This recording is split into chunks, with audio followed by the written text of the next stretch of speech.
Alright, I just wanted to go over a few of the cheap upgrades that I've done to my 2015 Street Glide Special. As you know, they come with exhaust. It's pretty quiet. So I did some looking on the internet, searching YouTube and that, and didn't really come up with anything. I found a few through kind of like roundabout ways of finding it on YouTube, but it's not easily accessible, if you get my drift. So I just wanted to make a video to show kind of what I did to modify my exhaust. I also lowered my bike. It's got the aftermarket windshield on there. I didn't see a whole lot of stuff on windshields, so I'll give you a little information on this and like how the rides changed. I got it to push the air up just a little bit higher. It's just an inch taller than a stock windshield. The stock windshield's 5 inches, so I got a 6-inch windshield, and I like the cut of this a little better. I'm like 5'11", sitting on this bike running down the highway. The wind's catching me right about at my eyebrow with my stock windshield, and this pushes it up about an inch higher to where it's hitting just on the top of my helmet. So you don't feel the buffering nearly as much. I mean, it's just glanting off the top of your helmet. So I like it. I might go an inch taller, get a 7-inch, and get the dark tint. My wife doesn't like the tinted shade too much. She likes it real dark. So just to please her, I might get the dark. It is nice being able to see through it and see more road running down the road. Alright, so the exhaust. With this exhaust, this is stock exhaust. And like I said, I know it's out there already, but what I did was I took a 3-inch hole saw and just cut out the baffle that's in here. Pulled that out, and on each side you got to get a long screwdriver and stick in there and loosen up the fiberglass insulation that's lining the outside of it, and you just kind of grab it and pull it out, wiggle it out.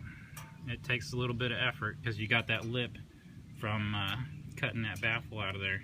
You can take like a Dremel tool or something and knock that down and make it a little easier on yourself, but I fought it and it's functional. It works. Sounds a hell of a lot better than what it did. For the lowering kit, I made the mistake of ordering a cheap lowering kit off eBay, and when I got it, I went and threw it on there, and I have the special or CVO adjustable shocks, and found out that I couldn't use those. But I ended up using them anyway. I'll show you kind of a side profile of how the bike sits now. I haven't taken it on any long rides, but I just took it out this morning and it's not too bad. I like it. The ride feels nearly identical. When you come up to the stoplights or stop signs, you're able to put your feet firmly on the ground. It's nice not to have to tippy toe.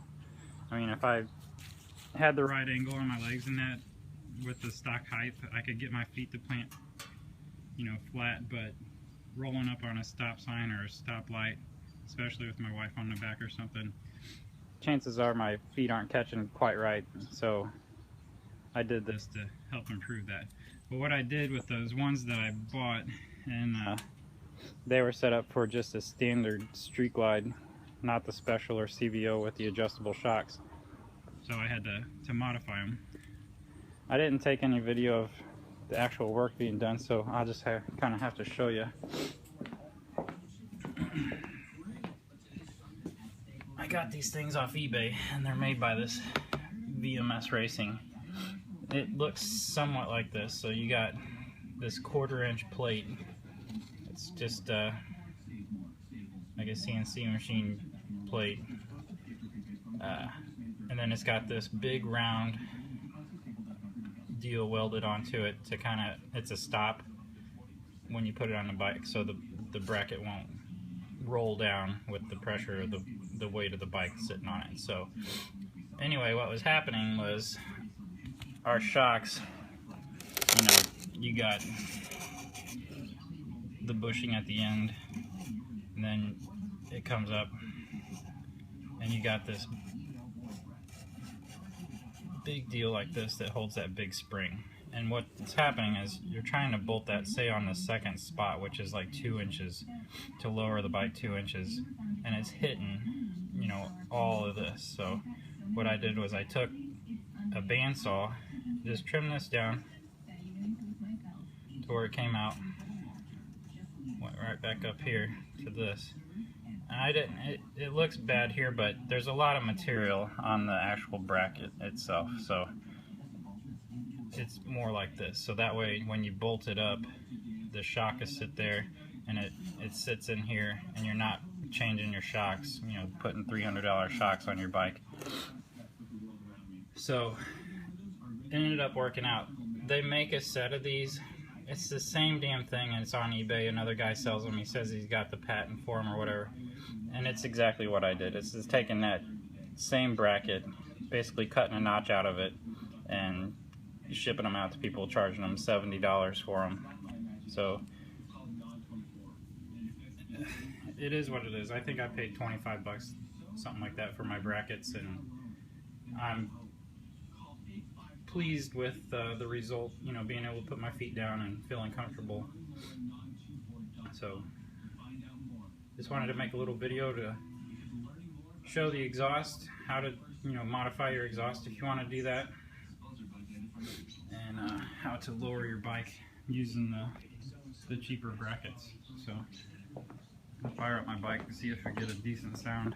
I hate all the video sounds that are on YouTube, but none of them seem right. So, but we'll start it up just to see.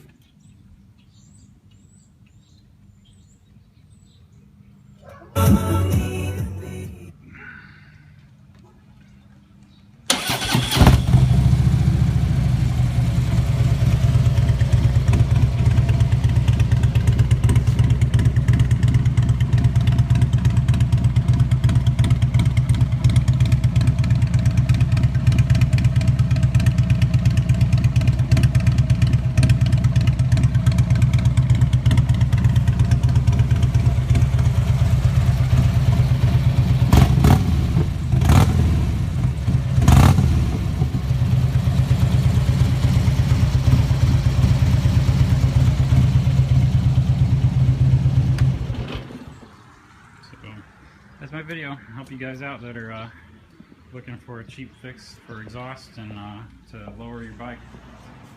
Later.